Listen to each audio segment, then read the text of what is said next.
Northern Highland beef, barbecue. Northern Highland beef, that barbecue. Fire up the grill and meet the folks who show you just what to do. Smoke fire pit master style, that blade stay a while. Northern Highland beef, barbecue. Well, welcome back to Northern Hog and Beef. This week we've got an ambitious project ahead of us. I've got plate ribs, and plate ribs are sort of the dino ribs of the rib family. These ribs are big beef ribs, typically come in a 1, 2, 3. They're plate ribs, otherwise called short ribs. If you go to buy these at a grocery store, they're typically in a short rib format, which simply means that they've taken it and they've cut the bone across the bone, and they're going to create a bunch of small pieces of short ribs. So it would be cut here and cut here. To get an entire plate rib, beef plate rib like this, typically you'll want to go to your butcher for something like this. You're probably not going to find this on the shelf at a grocery store. So find yourself a good butcher, a good meat shop, and that's where you'll start. So I'm going to do up a couple of these things today. That's because my entire family's coming for dinner tonight. It's about a little after 8 a.m. this morning, and we're going to shoot for about a 6 p.m. eat time tonight. So there's a really long cook.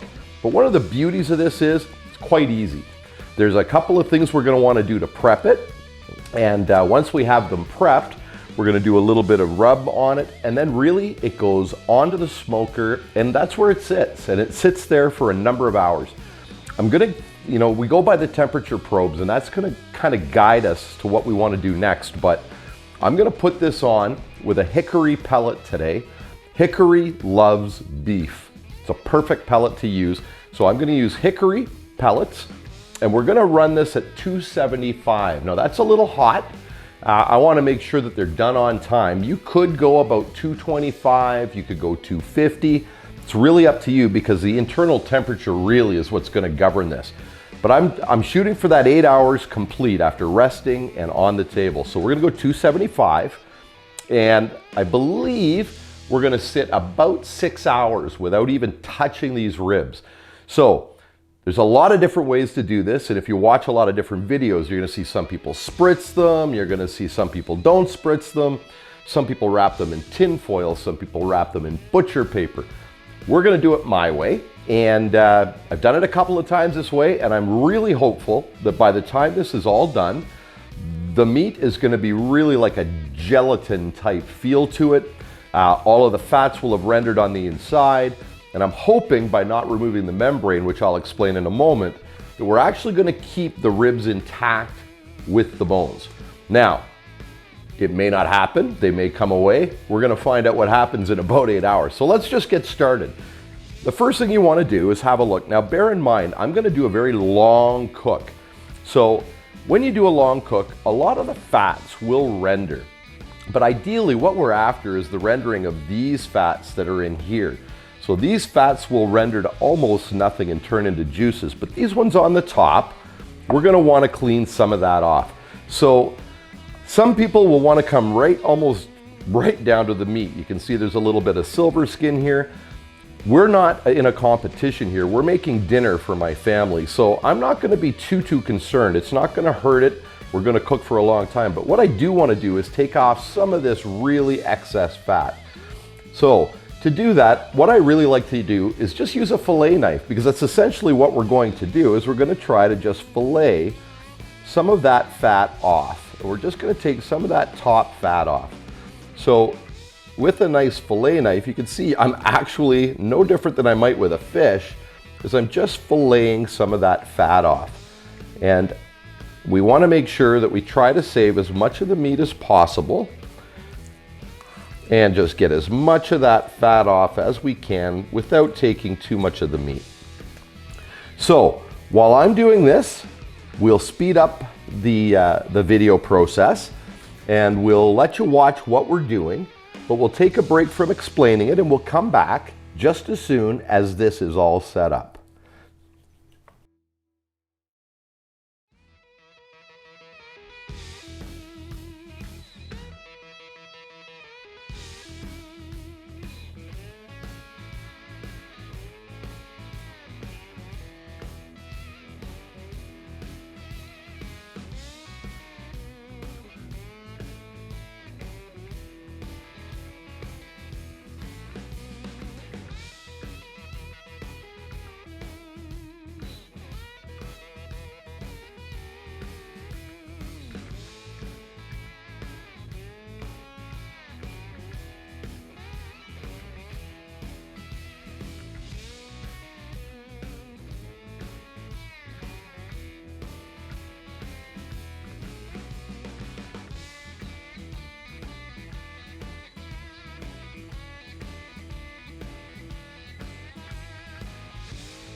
And I'm going to start talking again.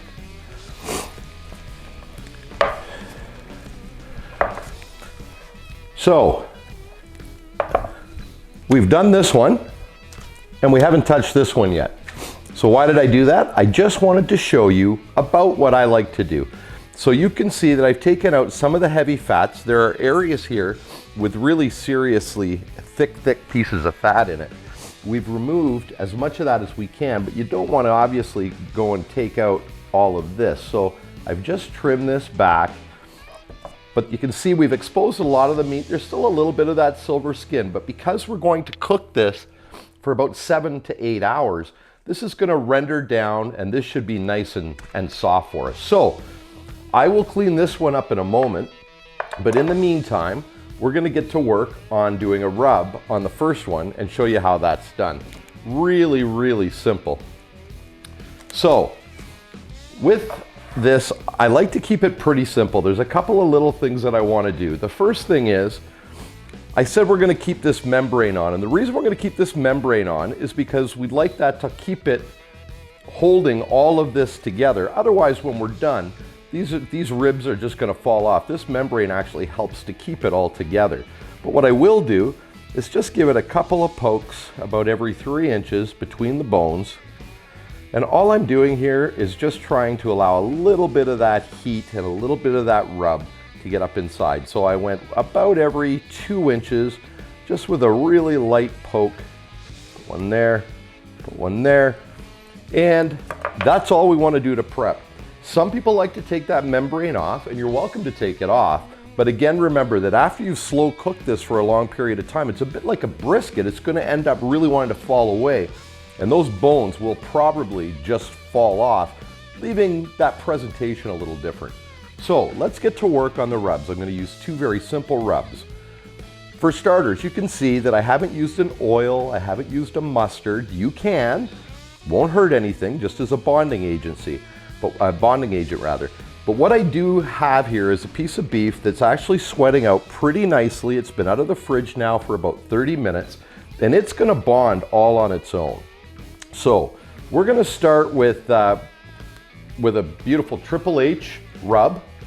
This Triple H rub and the other rub that I'm going to use, these are products that are available at my friends at Meathead here in Edmonton.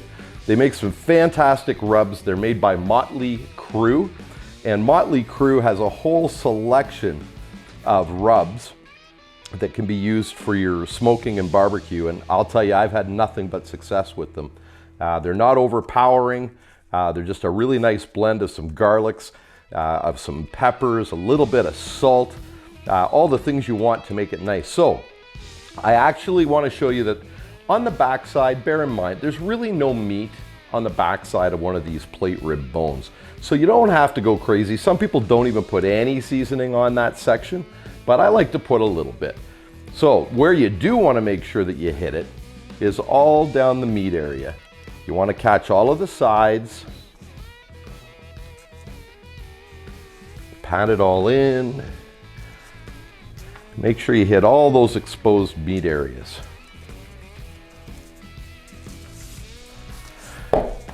And you'll notice that when I use the seasonings, what I do is I like to hold it, I don't know, about 1.5 feet up from the meat. And all that does is maybe gives us a little nicer spreading of it. Spreads out just a little nicer. If you're too close to the meat, you can end up with great big blotches of seasoning. And we give it a nice little rub in. We're not going to overdo this much. So that's seasoning number 1, or rub number 1. And bear in mind, I love these rubs, but really, whatever your favorite is, that's terrific. Go ahead and use those. I mentioned that there's 2 I'm using, and I mentioned they're both from Meathead. Well, this one's actually branded by Motley Crue for Meathead, and he calls this California Cocaine. I use this on just about every meat I make, and it's just got a fantastic blend of so many different really coarse, really nice coarse seasonings. There's some dried onion in there and garlic, and it just kind of, the meat just loves this flavor, and it seems to really bond in nicely, as you can see. So it's a relatively simple project to get this ready. We'll just give that a little patting. And always make sure you hit those sides. Give it a little pat. You can see how nicely that looks. And we're almost ready. One last side. And a little shot on the back. Again, not really sure that's going to do a lot for us. There's not a lot of meat there, so it's certainly not going to render in. All right. So we now have one set of ribs ready to go. So it really doesn't get any easier than this. We trim it. We put a little bit of rub on it. It's going to sit on the smoker at 275 for about 5 to 6 hours. I'm going to watch it. Now, some guys like to pull this off at about 165. I've seen that a lot. But I've also seen some guys just allowing the meat to dictate. You want that meat to be softening up. You want to make sure that you got a really nice bark starting to happen before you pull it off. So I am going to put temperature probes in, but I'm thinking I'm going to pull it off for wrapping maybe around the 180 to 190 mark. Once I do that, I'm going to wrap it in paper versus foil, and I'll explain that when we get to that point. But that's a few hours from now. The smoker's on. We're heating it up. We're going to put this out on the smoker. We'll see you there in a moment, and then we're just going to let these things do their job. We'll see you in a bit. Okay, so I want you to have a look around. It's snowing. It's been snowing. We're about -5 degrees Celsius today. I did pick up this fantastic insulated cover through Amazon made specifically for the Traeger. I used this last weekend. I know it works. It helps hold the temperature in even when it's cold like this. So for those up here in the north like me who want to continue to do this all through the year, we want to make sure that we have one of these insulated covers. So we're just going to get these set up on the grill. And you want to put these bone side down, and that is just going to help insulate the meat a little bit while it's cooking. So once we have those set up, we're just going to put our probe in, and we'll find a spot that's kind of in a nice thick portion of the meat. Get it in there nice and deep. Try to keep it away from the bone so that you're getting an accurate reading. And we're going to keep an eye on this. This is going to sit in here now at 275 for about 5 to 6 hours. So we'll keep an eye on it. I'll set this up. When we hit about that 180 to 190 degree, I'll come back out, see how tender that is, and then we'll think about wrapping it up. We'll see you in about 6 hours.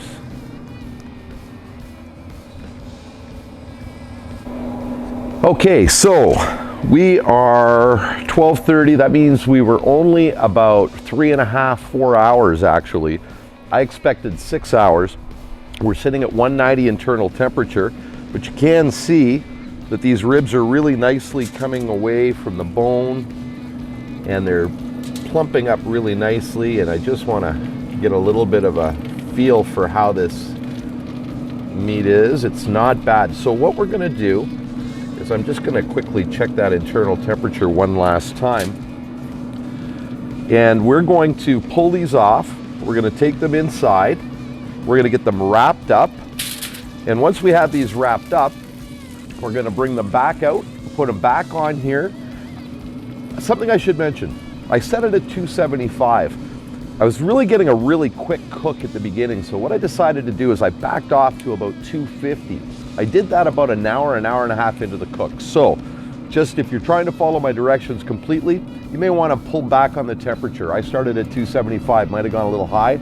So I've been sitting about 250 for the last 2.5 hours. So take these in, we're getting them wrapped up in butcher paper, bring them back out, keep this at 250. We'll give it another couple hours.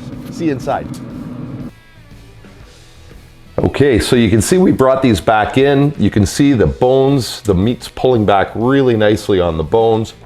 So now the next step is we're gonna wrap these up. So I did prepare some paper. Now, the debate over foil and paper. I've been using butcher paper for the last couple of cooks that I've done. And the reason is this. We create such a nice bark, and when you put that into tin foil, what happens is you begin to steam it. You're keeping so much moisture inside that you begin to lose some of that beautiful bark that you've spent, 3 or 4 hours getting ready. So the last couple of cooks, I've been using butcher paper. I've been really happy with the results.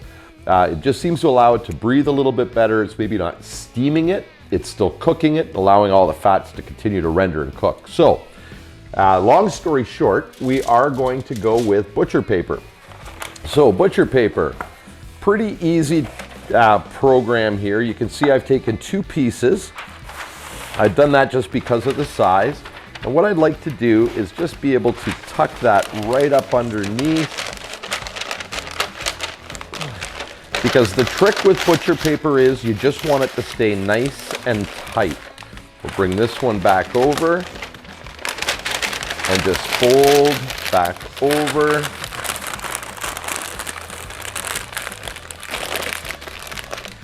Now, I think maybe I probably didn't use quite enough here, so what I'm going to do is I'm going to steal one from here. I want to make sure that I keep those bones down. And if I were to flip this over right now, of course I could keep the bones, I could get the paper to hold, but then the bones would be exposed. So we're just going to do one more wrap and make sure that we keep those bones side down. There we go. Tuck it under. Again, the real trick, just keep it nice and tight is what you're after. So, we've got that wrapped. I'm going to wrap the other one. We won't bother you and bore you by taking them back out. I'm just simply going to take these back out, bone side down, wrapped. We're going to set them back in. I'll place the thermometer back in through the paper, and we're going to watch for this. Now, the temperature I'll be looking for is very similar to a brisket, but to be honest, I really want to come up even just a little bit higher than that 203 to 205 that we would go with for a brisket. This I'm going to be looking at about sort of the 205 to 210, but I'm actually going to probe this as I get around that 205 to 208 mark, and I'll be looking for that just no resistance from the meat, just like butter. So we're going to pull this off a little later than we might a brisket. Basically, this is brisket on a stick, so I just want to make sure that we get that cooked right nicely rendered. We get all of that fat rendered, so I'm going to go about 208, 210. These are going back on. We will see you in a couple of hours and see how we've made out. See you in a bit. Okay, welcome back. Didn't want to bore you with taking these off of the smoker, but you can see in front of me, I've got them both here. What I did before I took these off the smoker was I just did a really simple test. A couple of things I was looking for. The first thing I was looking for was temperature, but really more importantly was that feel. I wanted something that was just going to be like butter, and you can see that this just is just like butter. But equally as important, if you have a look at the temperature here, you can see that it's sitting right around that 208 to 209 that I had said. So that's sort of what I was looking for with these beef ribs, but probably more important, I guess, really, is just that to the touch. It's very, very soft. Once I penetrate the paper, really we've got the paper making lots of noise, but you can see it's just like butter. These are just sliding in. So we've taken them off, and now I want to rest them. These are no different than when you do a brisket, a roast. You definitely want to let that beef rest. Right now, all the moisture is on the exterior. It's been but cooking itself out, heating itself to the outside. Now what we're going to do is rest this, and I've got a lot of time. We're now at 3:10 p.m. You'll recall we started at 9 a.m.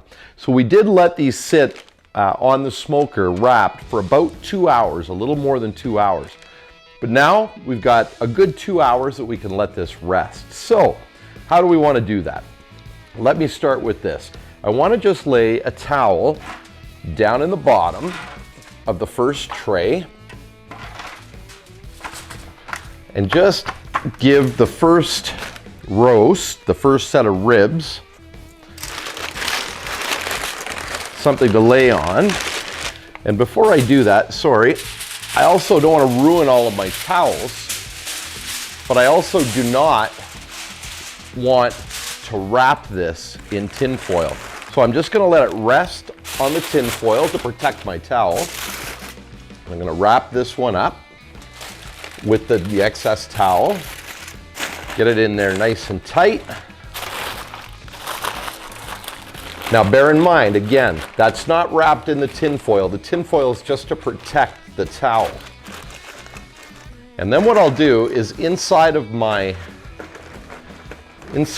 cooler is I'll do this and I'll stack these, and that'll keep all that warmth together. So, one more towel.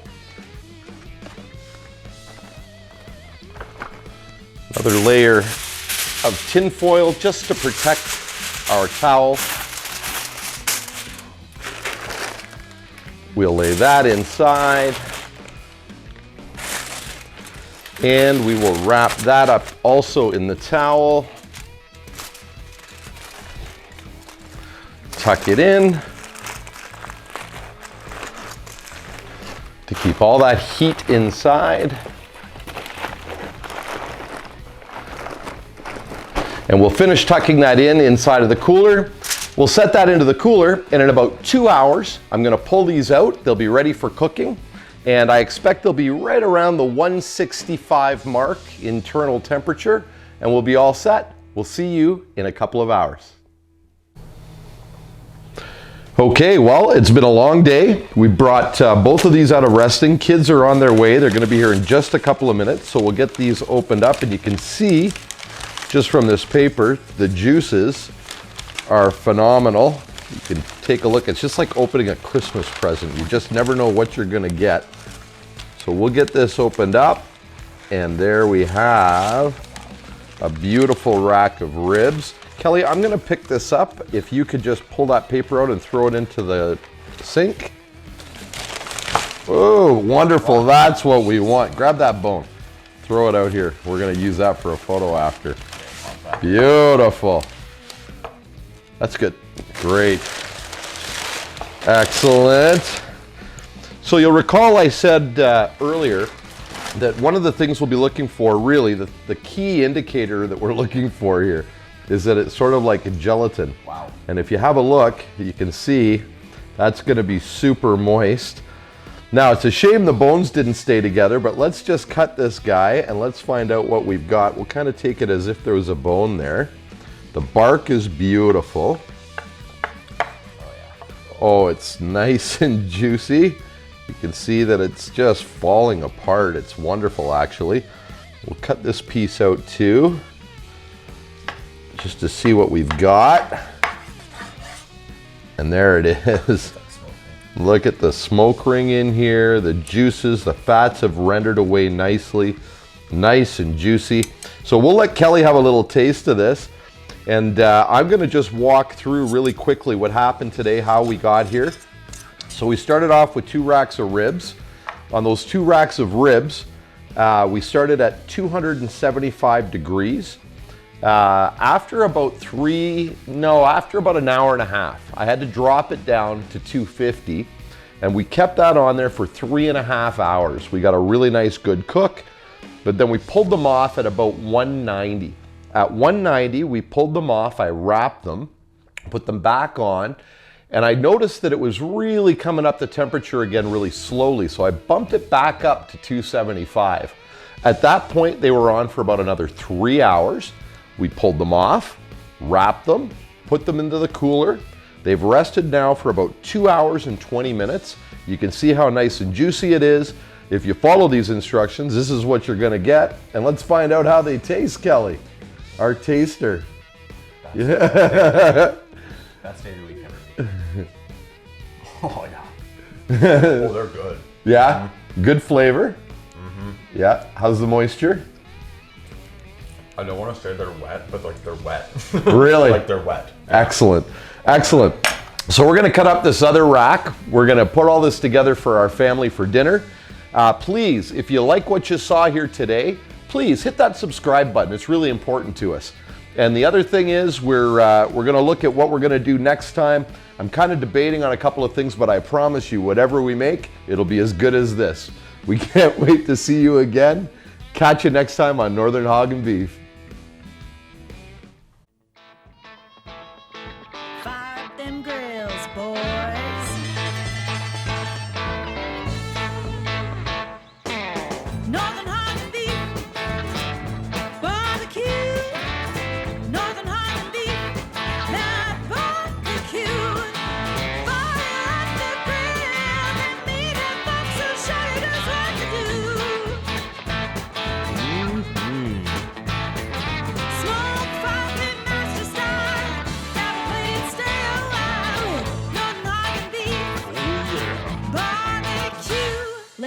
eat.